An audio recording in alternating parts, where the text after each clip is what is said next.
My name's Matt. I'm the fire official of the Verona Fire Prevention Bureau. This is Jared. He's one of my inspectors. A little bit about myself. I've been in the fire service since 2006. Started as a volunteer. Fortunate enough to get hired as a career fireman in a town nearby, and been employed by the Township of Verona in the Fire Prevention Bureau for 3 years. I'll let Jared give a little background on himself. My name is Jared. I've been in the fire service since 2004. Started as a volunteer at Verona. I did everything from fire, heavy rescue, and hazmat. I worked full-time as a paramedic for a nearby hospital system. I also worked at a paid farm down Old Bridge, and worked for fire prevention here in Verona since the last couple months. So the reason we're here today is all because of the, I'm sure everyone heard about it, the deadly fire in the Bronx back in January. 17 people passed away, and basically the main goal, the main important key thing here is your apartment doors. If God forbid there's a fire in one of your units, you gotta make sure the door closes when you leave. Everyone who passed away in that fire passed away from smoke inhalation, mixed probably with carbon monoxide poisoning, but their main cause of death was smoke inhalation, and that was all because the apartment door was left open. Quiet. It's okay. So today we're here just to talk on some brief points. Everyone got the handout. Unfortunately, like I said, this is a generic printout that the NFPA, that's the National Fire Protections Association, provides us. Not everything applies to this building. I know there was some discussion earlier about sprinklers. Unfortunately, no, this building wasn't sprinklered. When this building was built, it wasn't required. Obviously now it's required. So there are no sprinklers. There are sprinklers in the parking garage. In the storage facility. In the storage facility, very good. Claridge 2 has one in the lobby above the Christmas tree, but that's it.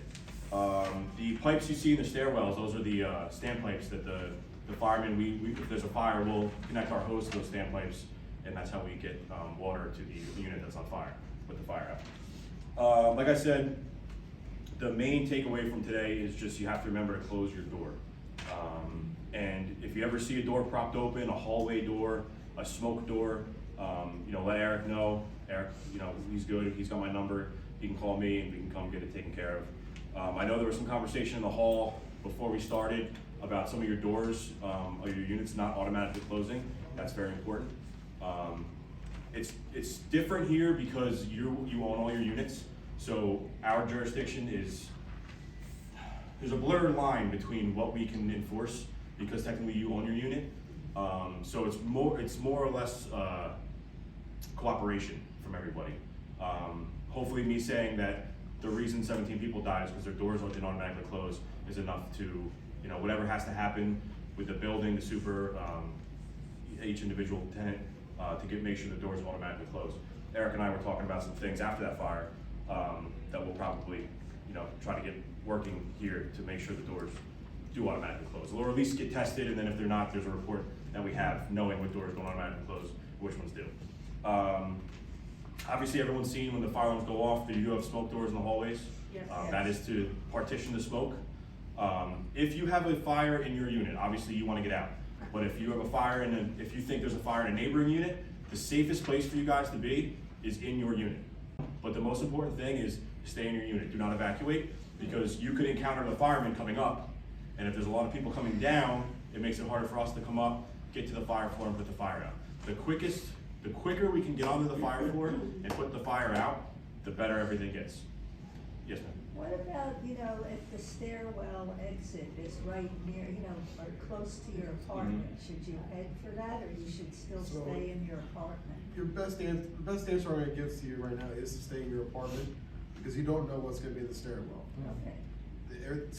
Smoke can travel, and depending where the smoke is coming from, remember smoke always will rise. So the best answer is to stay in your apartment. If you see smoke, like I said, if you see smoke coming through underneath your door, put in wet blankets or wet towel, clothes, block off that gap.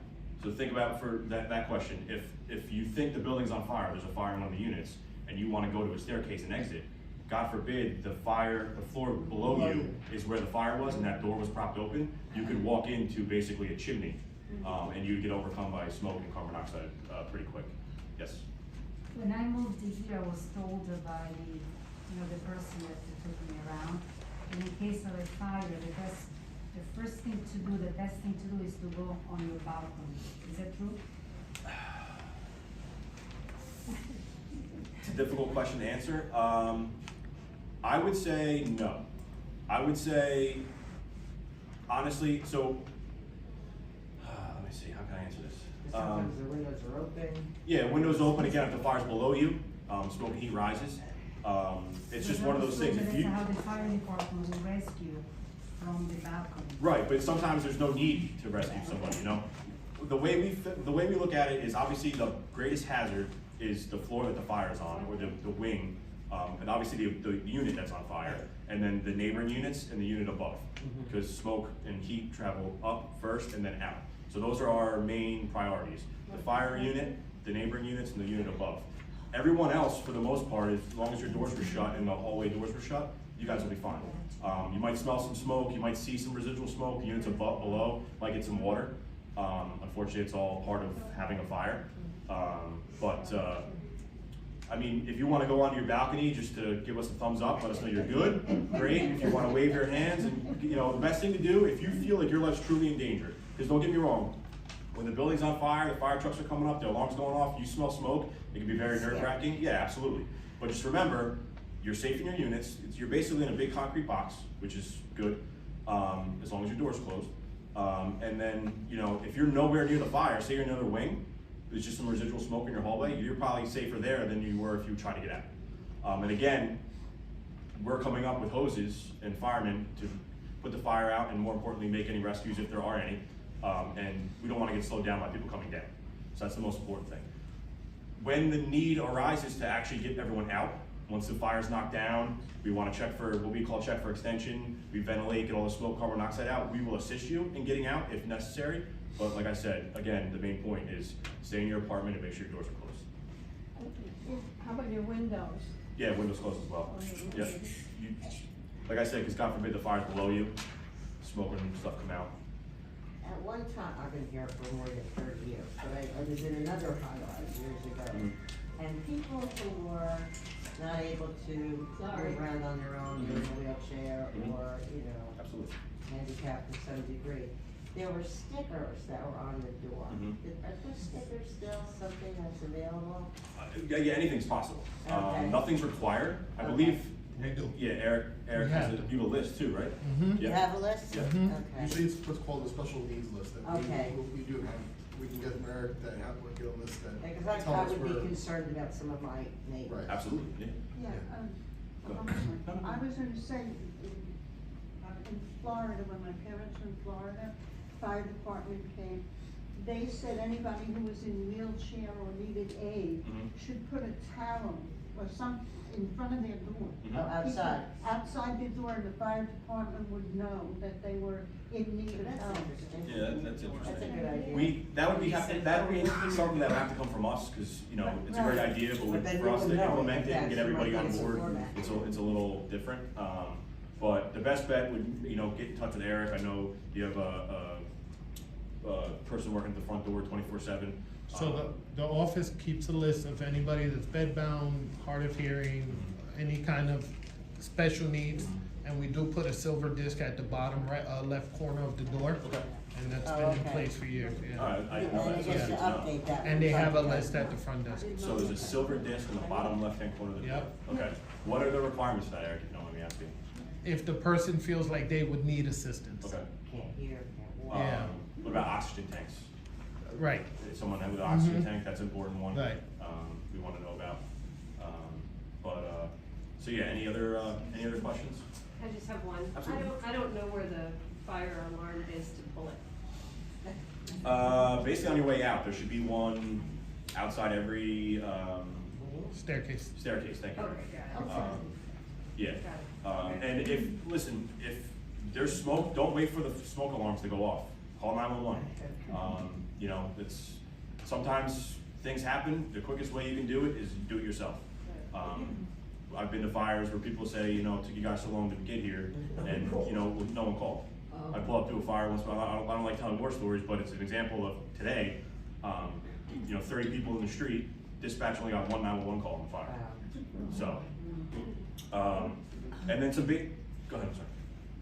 If there is a fire, do you want somebody to go out, from their section and close the doors? They automatically, the hallway doors automatically close. Yep. If they don't, you have to report it, because mine didn't. I'll report it while the fire's going on. I don't think so. So- I did report on the 9th floor. Yep. It didn't close all the way, Yeah, and I put a work order in and it got fixed. Yep. yeah, Yep. I'm on the 9th floor, that's why I asked. Okay, yep, let Eric know, Eric's good, we communicate all the time, and I know he's good at getting things repaired that need to be repaired, so that shouldn't be an issue. And then just some basic, household, bless you. Thank you. Fire safety tips, going back to the fire in the Bronx, that fire unfortunately was started by a space heater. I don't know if anyone here uses space heaters, you're allowed to use them, they're not illegal, but they are dangerous to an extent. They do have safeties, but sometimes safeties don't always work. You never want to plug a space heater into an extension cord. You always want to plug it directly into an outlet. Using extension cords for permanent wiring, we don't recommend it. In commercial businesses that we inspect, it's actually a violation. You own your unit, so you guys can technically do whatever you'd like inside. We just recommend no permanent use of extension cords. The solution would be to get an electrician in and wire a new outlet properly. Cooking, if you're really tired, don't cook. Don't forget to shut your stove off. It's really a joke, but a lot of times, and then also, you set the smoke detectors off, we come out and it's just burnt food. I mean, that's what we're here for. We're here, worst case, but you'd be surprised how many, we call them smells and bells. We get a lot of smells and bells. It's good to know that the fire alarm system works, but people forget about. Is there a fee for that? No, so the only way there's a fee associated is if it's 3 times within a certain time period with no cause. So if you just happen to be a bad cook, that's the cause, there's no fee. We just hope that you learn to, watch Emerald or something on TV. Yes? What about having a fire extinguisher in your So- apartment? You should have a fire extinguisher within 10 feet of your kitchen. It should be, there is a standard, it's called a 2A 10BC extinguisher. Where did you get it, and how much is it? They're about, I think, Home Depot. $40. Home Depot, online, local hardware stores, any new unit, every time, I'm sure every once in a while you'll see someone like ourselves walking through the building with a clipboard. When a unit changes ownership, within more than a year, we come in and we do what's called a compliance inspection. We check the smoke detectors, we check to make sure there's a carbon monoxide detector, and we check to make sure there's a fire extinguisher mounted in the kitchen. So if anyone has a new unit, you'll have that. Mine is probably pretty old, so do you want me to check them or just? As long as you see the line, there should be a little green section on the dial, as long as the meter gauge is within that green section. You're okay. I'll be honest with you, it's just one of these things that, doesn't make sense. Yes, we require we require fire extinguishers in your kitchen, but we don't recommend trying to put the fire out. Get out of your unit. Get out of your, if it's a grease fire, and you shoot that ABC extinguisher too close to the grease, you're gonna splash that flaming grease all over your wood cabinets, and next thing you know, boom, it's worse. They just put the lid on it. Put a lid on it, pour baking soda on top. But honestly, if it's a fire and, any fire really, you should call 911, And get out. get out and make sure your door closes behind you and let the fire department handle it. Yes? Okay, so assuming that there is a fire, and you have to evacuate. Uh-huh. Any tips on, besides closing the door, go up, go down, go what? Go down. What's the protocol? Don't use the elevators. So what happens when the fire alarm goes off, they go into recall mode. They immediately recall to the lobby, and that's so the firemen can use them to get up. What we do, just to talk about how firemen fight fires in high rises, we go to the floor below, and then technically, we're supposed to go to 2 floors below, walk up to the floor below where the fire is, and then we hook up all our hoses in the stairwell, and then go up to the fire floor. That's so we're not, God forbid, the door's left open, we're not in the elements of the fire. And then we stretch our hose lines down the hallway, put the fire out if needed. We bring up extinguishers too. We have 2.5 gallon water extinguishers and also dry chem and ABC extinguishers, larger dry chem and ABC extinguishers that we'll try and put the fire out with if it's just a pot on the stove or fire in the oven. But yeah, if it's your unit, get to the nearest stairwell. If it's free of smoke, then go downstairs and you'll be fine. Yes. Many of our doors have very large spaces between the floor and the door Mhm. and the side, they don't close smoothly. And I mean, I get lots of air through those spaces. How does that impact on a fire? So, fire has a flow path, and forced hot air here? Or- This is, no, they circulate their air within their own unit. What she's Right. talking about is the Water, right. fresh air that's. No, I'm in- just thinking if there's a forced hot air, like heating systems, No. pressure off the No. hallways, right? So, yeah, gaps aren't good in the doors. They are all fire rated doors though, they are. You know, if you have a fire in your unit and you get out and you close your door behind you, not a lot of smoke's gonna come out. You know, if the fire grows and intensifies, it could eventually break out a window, and then that's the flow path, and that's where the fire's gonna go. It's gonna be sucking air from the hallway to go out. That's It always seeks the path of least resistance. So as long as you close your door when you leave, no smoke essentially should come to the hallway. If you're inspecting a new construction site or a new home, do you require that the door fits correctly? So fire doors come pre-assembled in the frames. There should be no alteration from the frame. So that's just, as long as there's the tag on the door, which all your doors have, it's fire rated to our standard. But in this building, I don't know the history. So many of the doors a breeze, a serious breeze. So- So I don't know what that means. This And why building, can't it be this changed? building was designed as a negative pressure building. Right.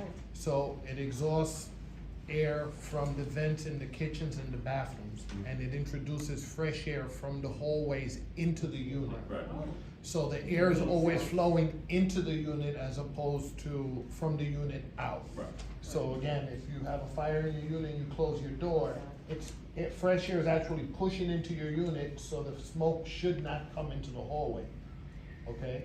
If there's a fire in the hallway from a different unit and the smoke bellows out into the hallway, there is a possibility that the smoke will be pushed into your unit, which is why they recommend you The put wet wet towel. towels under your door. Right. And the amount of smoke will be No. minimal. So what happens if there is a fire in one unit? There are those vents that they take the air out. Wouldn't the smoke go through those vents as well? Are those always running here? The hallways, No, in the Inside the units. unit. inside the unit, so they have fusible links. So the unit that has the fire in it, if the heat gets close enough to the grill, it Shut would melt the link and it would shut the where's it exhaust? on the roof. Yeah, so if it exhausts on the roof, that's where we want it to go, up and away. Could you repeat all that? Okay, so the vents in your kitchen and your bathrooms, Right. big reason why we require you not to change the vent cover in your kitchen and your bathroom is Right. because on the back of that vent cover is a fire damper. Okay, in that fire damper, it has a fusible link. All it is a small piece of metal that melts at a certain temperature. If the fire gets close to the damper and it melts that, it will close to prevent air from the smoke from going into Okay, the. but excuse me, into the- that's for the heat, but it's not for the smoke. No, not the heat, the exhaust vents in the bathroom. Right, but you're saying that the way it works, so there is some kind of system in the back that will melt in response to the fire heat, correct? Yes. But that's not what is going to kill people, it's going to kill the So, smoke. anytime you have, anytime Right. there's smoke, Exhaust the same way you're The, cooking. that exhausts up to the roof, so that will, So if, we're not going to another unit? no, it should go up, Yeah. right. anytime there's smoke, there's some form of heat behind it as well. Right. And the That other, heat is what's gonna melt that fusible link, which will prevent the. Yeah, but we are at that level, we know. Right, which will prevent the Yes, further. the other thing is, once the fire alarm goes off, the fresh air, units that pump air into the hallways shut down, and those also close. And those are mechanical, as soon as the alarm goes off, those close. And then one thing we do on the fire department side is we establish what we call an attack stairwell. That's what the fire department uses to set up our hoses to attack the fire. And then an evacuation stairwell is where we will physically pump fresh air into a stairwell if the need to evacuate arises. Maybe we have to evacuate half a floor or a floor. We'll tell you, go to this stairwell, it's the evacuation stairwell, and it'll be being pumped with fresh air, so you guys will be safe coming down. All right, there's a question over here, I thought? No? I came in a little late. Mhm. If you smell something Mm-hmm. and it's not in your apartment, Mm-hmm. how do you start? Call 911. Hold on, one. That's what we're here for. You never know what can happen. Just stay in the Yep, apartment? yep, you stay in Not your in your apartment. apartment. Yep, as long as it's not in your apartment, take a And quick walk don't around, you open don't the see door, anything, right. one room smells worse than the other, call 911. If you are afraid that there's a fire in your unit that you can't see or some issue like that, you know, you can leave, but again, we recommend that you Because stay as long as We you're. have a lot of apartments Oh, yeah. on each floor, Mhm. yeah. So hopefully that answers your And question. if I could make a suggestion? Yeah. Call 911, not the front desk. It's just an extra step. If you call 911, you have to give, the front desk, you have to give him information. And then he calls. And then he, but that information, it goes hand to hand. It's much better if you call 911 directly. Yeah, but if you call down there, you're calling at the concierge and he might be out. Well, right, he might be know that it's there assisting. and you don't. He might be assisting someone else or. No, or maybe he's not smelling it if it's upstairs. Correct. So it's best to So- call 911 direct, not the front desk. Oh, And okay. if you're in your unit and you smell something, there's nothing wrong with calling 911, say, I smell something burning. You should know when it gets overwhelming or if you start to see smoke and you wanna You leave. mean in mine? Yep, yeah, for you, for example, Oh, yeah, yeah. no, I'm talking about if it isn't in mine and Still I call, still smell something. Yeah. Right, still call 911, we'll Okay. come out and investigate, that's what we're here to do. And another, like, behind the scenes thing that the fire department, will use as a tool is the amount of 911 calls that we're getting. Yeah, If right. there's someone calls and says, oh, I smell smoke on my floor, next thing you know, we're getting multiple 911 calls, dispatch will tell us that, and then we know something's actually going on, it's not just burnt food or something like that. So we get that for house fires all the time, when people do call 911, if they call 911. I'm here quite a long time, almost 20 years, and I'm really curious.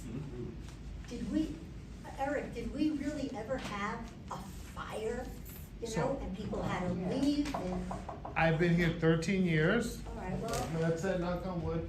We've had one active fire in the building. was that when Irwin went into the woman's Yes, apartment? it was and- New Year's Eve. There was 4 ladies sitting in the living room. They put something to boil in the kitchen. They got wrapped up in their game in the living room, and next thing you know, the pot was on fire. And you're right, Irwin did go in and he extinguished it, and fire department showed up, everything was turned off, but, yeah, So that was, one time in 13 years. We did have a snafu on the roof too, remember that? Oh, that's right. And that was more that was of done a incorrectly. smoke, yeah. The cops called for a full evacuation of the building when the reported fire was on the roof. So really, it was just a penthouse Right. with Bob.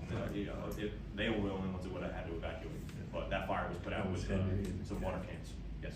It's great that we all have fire extinguishers. Mhm. Could somebody do a demonstration how to use them?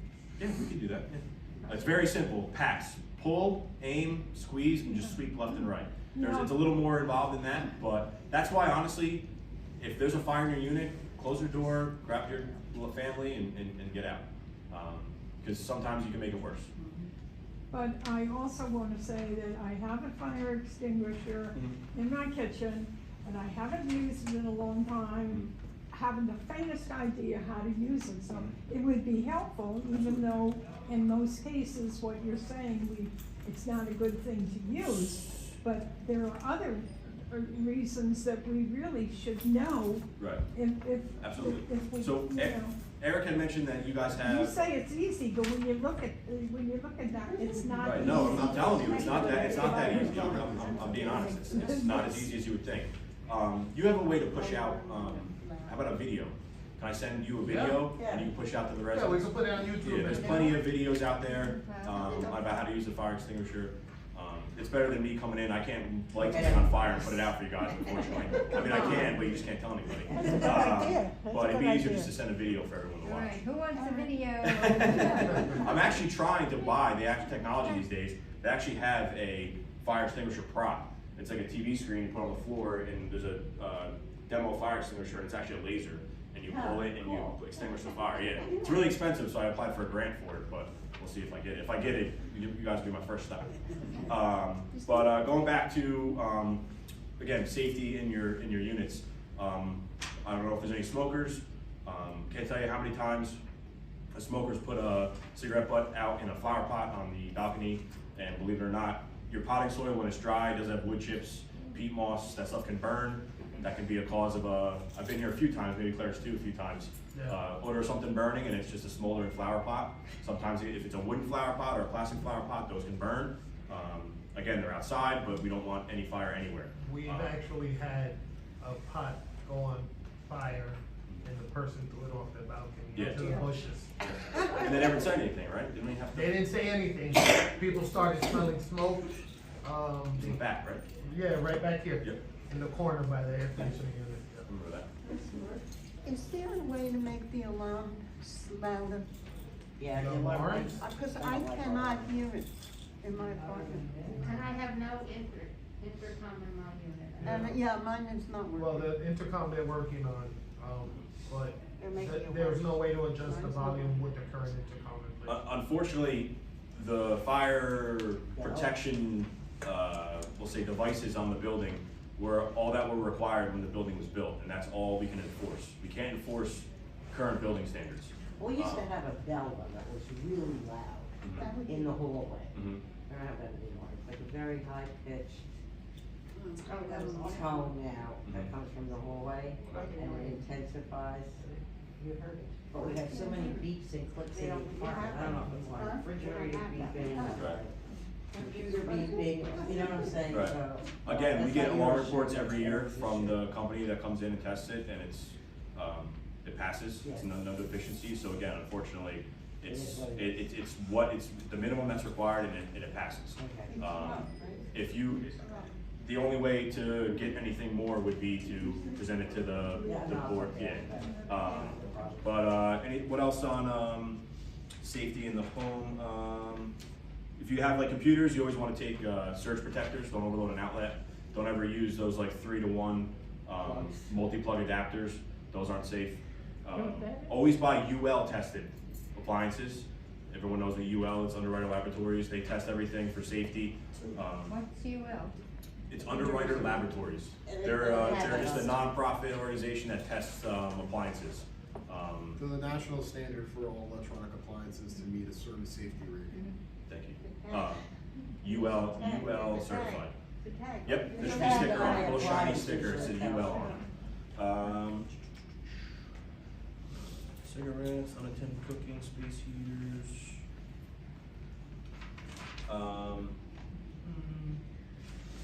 Please share the messages to all your neighbors that weren't here tonight, or today. It's important to get the word out. I'm not, again, you guys, they're your own units, you own them, you can keep them however you like, but obviously the less clutter, less storage, the less fire load there is. Unfortunately, people like to keep things, and if their house is loaded with debris and collectibles and stuff, obviously that's more fuel for a fire, so keep that in mind. Yeah, that's all we have. We can go over this real quick if everyone wants to, the handout. Can I ask you a quickie? Yes, absolutely. The round ones that we keep in the apartment on on the walls and things, Mhm. how many should you have in your apartment? Again, it's requirement 1. I heard someone tell me that. Yeah, Okay. 1 smoke detector, 1 CO detector, and the fire extinguisher. You can have as many as you'd Excuse like. me, sorry, one what? Smoke detector, CO detector, carbon monoxide, everyone knows what carbon monoxide is. Definitely want to have a carbon monoxide detector. Carbon monoxide is odorless and tasteless. Can't see it, can't smell it, can't taste it, and it can unfortunately kill you. It's basically unburned fuel. Like gas stove, yeah. Natural gas. Yeah, natural gas. So it's carbon monoxide, but they're still required. In my house, I have battery, smoke, CO, and then I also have plug-in CO, because the power goes out, or you always want, you can never have too many, in my opinion. And a lot of the newer ones are a combination smoke Right, alarm, 10 years CO2. sealed batteries, so they're good for 10 years. The older ones are 5 to 7 years. If they chirp, every detector has like a little cheat sheet on the back. So if it's making a weird noise, you pull it off the wall, look at the back. If it says 1 chirp every minute, it means end of life, or replace the battery, or low battery. So I mean, again, if you're nervous, we have super high-tech sensors, the fire department, we can come and check. Don't be afraid, that's what we're here for. But yeah, you can never have enough, too many detectors. We touched on the sprinklers. We're meeting with the landlord now. Know your exits. We touched on the wheelchair. All your exits, everyone knows your exits. If there's a fire, pull your fire alarm. We touched on where the location of the pull boxes are. They're on your way out of the stairwell. Should be one outside of every stairwell. So again, this is generic. It doesn't apply to every single building. This says leave the building the fastest route, but do not use the elevators. Again, that's if your unit's on fire. If it's not your unit, we want you to stay in your unit. Close all doors behind you. Take your key. It's a Yeah, good take your idea. key. But unfortunately, if there's a fire in your unit and if the door closed behind you is locked, we're gonna break the door down. But it's better than the fire getting worse. There's not a single door I haven't been able to get into in my 14 years in the fire department. So, no a second way out. Unfortunately, your layouts here are limited with the egress stairwells. Again, if there's a fire in your unit and you get out in the hallway, you're immediately safer because there's no fire in the hallway and your door's closed behind you. Listen for instructions. That's that PA system again, which is not required in this building, but they are, to my understanding, they are getting it fixed, so that's good. Go outside your meeting place. I mean, that's more for families. Yeah, you want to meet at a tree, something like that. That way you know if no one got out. Again, if you can't get out, it says to stuff wet towels. Obviously, call 911 if you can't get out and you need to get out, and dispatch will let us know what unit you're in, and we'll come in and get you. This Yes. question is probably for Eric, but Eric, if we come down the end cap with that fire set of steps, where do we wind up on the bottom? Where are we? So each one takes you to a different area. Okay. If you go down wing 1, it leaves you out facing Claridge 3, which is right this way. If you come down wing 3, it leaves you facing the pool. And if you come down wing 2, oh no, I'm sorry, wing 2 leaves you by the pool, and wing 3 leaves you by the tank. And I don't know what we know that. Well, you would be right here by Claridge 3. And the same thing for the fire steps near the elevators? Those they go right down to the lobby. They end at the lobby. They end in the lobby. Are the elevators fireproof? No. Yeah. If you have to choose between the stairs or the elevator, which is the better? So the elevators won't work. When the fire alarm goes off, the elevators recall to the lobby. That's so the firemen can get in them. We come up in the elevators to a few floors below where the fire is. Because we bring a lot of equipment with us. A lot of equipment. It's very heavy. How many staircases do you do? Can I do? Don't put me on the spot like that in front of the video. I did do a fundraiser stair climb in Manhattan once, 55 flights or something like that. I blacked out from like 44 to 55. Don't remember it. It's a lot. It's a lot. And the stuff really, joking aside, the equipment we have to bring up is a lot. Yeah. And just not to, go back in time and tell stories again, but just think about all those firemen in Manhattan on 9/11. They walked all the way up those buildings. Unbelievable. Unbelievable feat. So, any other questions? That's all we have? Yes. It's not a question, I don't want to embarrass you, but the first aid squad and the firemen are all volunteers, Yes. is that correct? Correct. Well, I just want to tell you that a lot of people in the building don't know that. Understood. And the first 2 things that I give my money to is the first aid squad, they've come for me, and the firemen. They're Thank you. not paid, and it's very important that it gets out that our donations make them a priority. Thank you, Yeah, appreciate that. thank you. We are both members of the volunteer fire department. We're just fortunate enough to be able to work in the fire. So what we work for is called the Fire Prevention Bureau. We do all the fire prevention inspections in Verona, but we are both also volunteers. So it does, donations do help us. No, thank you, thank you. So in this town, the firemen are all volunteers? Yes. 100% But the volunteer. Fire Prevention Bureau are paid? We are paid part-time, yep. Part-time? Yes, part-time. There's 4 of us. I'm the fire official, I oversee the bureau, and then I have 3 other inspectors, Jared being one of them. So we inspect every business in Verona, we inspect all the compliance inspections for the home sales, complaint inspections, permit inspections. And the Lions Club too. Sorry? The Lions, they give you, let's say, wheelchairs and things Oh, right, like right, that right, for your. Yep. Yeah. So it's nice. I love, being a fireman. I love being able to work for fire prevention because you get to see the fruits of your labor coming out here and making sure, everyone's safe. My favorite day, October, we do Fire Prevention Month in all the elementary schools. You get to go out and teach the little kids about fire safety. And one last story, I used to bartend at a bar in Verona, O'Neill's. It's closed in 2013, but one October, we did Fire Prevention Month. I was bartending, a family walked in, and one of the kids kept walking up to the bar, and his mom was yelling at him, and they were looking at me. And a couple minutes later, the mom walked up and said, "Excuse me, are you a fireman in Verona?" I said, "Yes, I am. Why?" She was like, "I just want you to know that when you guys came to my son's school, we call it homework, but we give them assignments to go back to their family with." She said, "My son remembered everything you told him, and he made sure I did everything you said." So it works, it works. So that's what we do. That's why we do this. So we're here to help. Thank you. Any other questions? Thank you.